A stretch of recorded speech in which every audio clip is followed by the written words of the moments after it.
Hey, Instagram followers and Facebook followers, welcome to Austin Dental Spa for another version of Wisdom Wednesday. Every Wednesday we try to have a little fun and talk about some scientific facts that have to do with the dental world. This month our motto is Love Rules, or you could say Love Rules. We haven't gotten to those yet, but we're doing Love Rules. And so Valentine's Day is next week. Can't believe we're already into February, much less that Valentine's Day is right around the corner next Monday. So we decided today we would devote Wisdom Wednesday to functions of the heart. And I don't mean, like if you're in love or not, or whether you don't even feel like going home today. I'm talking about how your mouth and what's going on in your mouth can affect your heart. And we'll get to that in a little bit, but this is also American Heart Association's, Heart Month. So, it used to be Dental Health Month in February, but they moved it to like October or something. I don't know. They don't ever call me and ask me about that. It's been weeks since President Biden has called me. But anyway, let's get down to the heart. 800,000 Americans die every year of a cardiovascular event. That's more than COVID. 800,000, and yet it doesn't even make the headlines. That's 1 out of every 3 deaths in the U.S.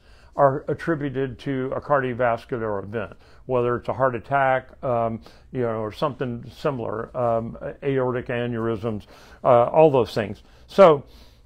And my older brother's a heart surgeon. He's made a living off of this. And at Thanksgiving every year, we used to have this conversation. I was early out of dental school, and I'd say, the same sticky stuff that we deal with in the mouth around the teeth, what if that was the same stuff that's going through the arteries and causing the plaque buildup in the arteries? And he would look at me and say, "You're just a dentist. You don't know what you're talking about." Well, after about 10 years of putting up with that abuse, when I pointed out to him at the 10-year point that my mortality rate was still 0 after 10 years, and I finally got out of him that 4 of his patients had died just that week, and this was only Thursday. It was a short week. He never said, "You're just a dentist" anymore. But we've had some spirited discussions about heart healthiness and how after he's done 3 or 4 bypasses on the same person, doesn't he send them to an exercise person and tell them they need to get in shape because they're running out of arteries to do bypasses on? And he said that's just not the way it works. Medicine, I've found, is nowhere near as focused on prevention as dentists. We in the dental profession have always joked that we're the only profession that is in the business of trying to put ourselves out of business by teaching people how to do things so that they don't need me anymore. So let me share a few things that I've learned from him and just from research in general about how to keep your heart healthy. You're not going to like some of them. First, ask your doctor, get a blood panel done. Ask about your blood pressure, your cholesterol levels. My primary care physician's right across the parking lot.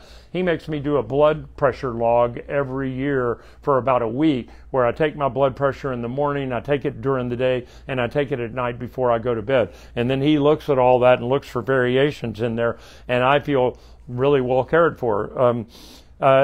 Get your cholesterol levels checked. Get your A1C, which is an indicator for whether you're pre-diabetic or not.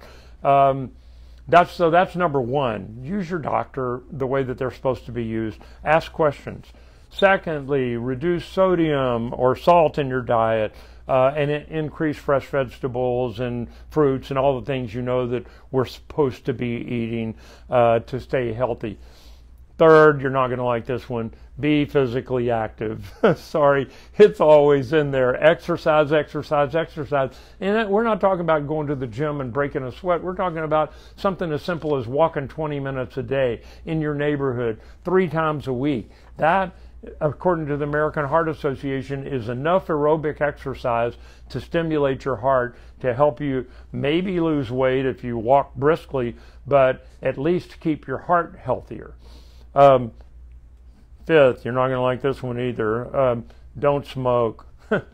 If you're a smoker, that's a tough habit to give up from what I understand. I never could stand inhaling smoke into my lungs, but if you're smoking, try. You probably have tried numerous times to quit already.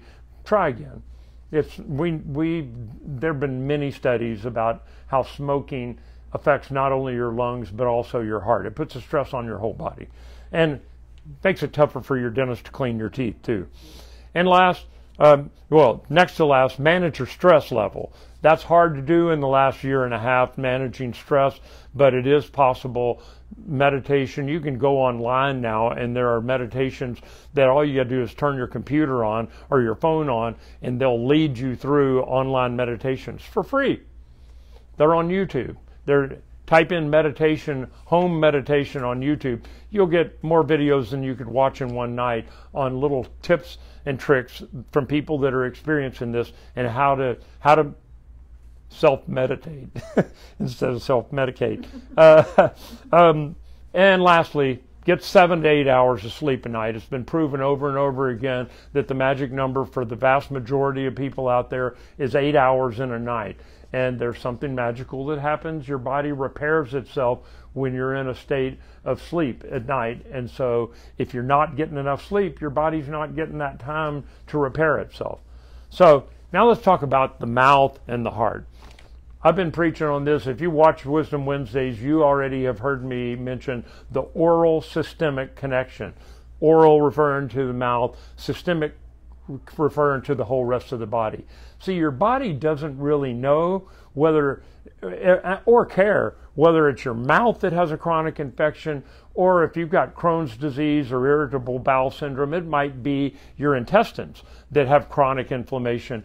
All your body knows is that the immune system gets called into action because there's constant chronic inflammation, and it sends out the white blood cells to attack to try to control that inflammation. Well, after a while, and it's probably different for everybody, but at least after several weeks, your immune system changes because of that constant attack from that chronic inflammation.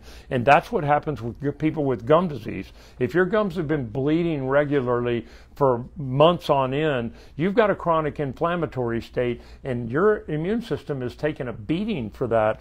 And so it affects all the other organs in your body and especially the heart. They've done studies. They've shown that people that have chronic gum disease have higher incidence of heart attacks, more plaque buildup on the arteries in their hearts. They have more of a tendency to have strokes, low birth weight babies, early term pregnancies, adult onset diabetes, and they're even drawing links now between gum disease and Alzheimer's because the one bacteria that they find, it's a spirochete in the certain part of the brain that every Alzheimer's patient has this plaque buildup. The only other place they find this spirochete is in the mouth on people with gum disease. We don't know what comes first and what the connection is, but we know that there is a connection. Why take the chance? It's so easy to get your gums to stop bleeding. So that's why we put so much emphasis here in the dental office on keeping your mouth healthy because it affects the rest of your body in a positive way. So control the inflammation and you'll have a healthier mouth and you'll have a healthier body. Here's a few signs that you may have a health problem. This is almost too simplistic, but here they are, just in case you don't know. Swollen, red, tender gums that bleed easily. Duh. Any kind of exudate or pus or discharge between your teeth when you push on them, if something comes out, that's not a good sign. Bad breath. That's what spouses are for, is to point that stuff out to you. And you got to buy a bigger Valentine's gift. Hard brown or stained deposits along the gum line, along with red and swollen gums, that's a sign that it's been too long since you've had your teeth cleaned. Loose teeth, or teeth that are actually moving apart when there didn't used to be a space between your front teeth and there is now, most likely you've got some bone loss and some gum disease. Or change in the way that your dental appliance fits. If you've got, well, dentures wouldn't work because you wouldn't have any teeth in there, but a lot of people have partials or they have orthodontic retainers that they wear at night, and if suddenly it doesn't fit anymore, your teeth have shifted for some reason. It may be that you didn't wear that orthodontic retainer enough, but in some cases it could be because you're undergoing some bone loss and the teeth have shifted to a new position, and that device was made to fit the old position and it isn't going to fit anymore. The only way to fix that is to have it remade. And the only way a dentist is going to remake it is if they fix the underlying problem first. So take care of your mouth. Come get a dental cleaning. Our health tip for the week, you're going to love this one. This is a smile more. You know that old saying that it takes 47 muscles to smile and only 47 muscles to frown and only 17 to smile. Well, an enterprising plastic surgeon back in 2004 actually debunked that. He did a study on patients and his knowledge of the face and the mouth, and said actually that it takes 12 muscles to smile a big smile. It takes 12. It only takes 11 to frown. So the other one sounded good, but it didn't sound very scientific.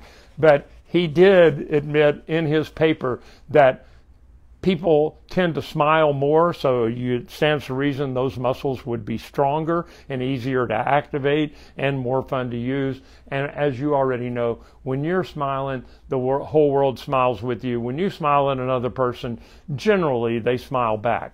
And so you're not just affecting yourself by making yourself happier by smiling, you're affecting other people around you. So, and with Valentine's Day coming up, great time to have that advice. Smile more. See how it affects your day. Have a good week. I'll see you next week after Valentine's Day. Bye now.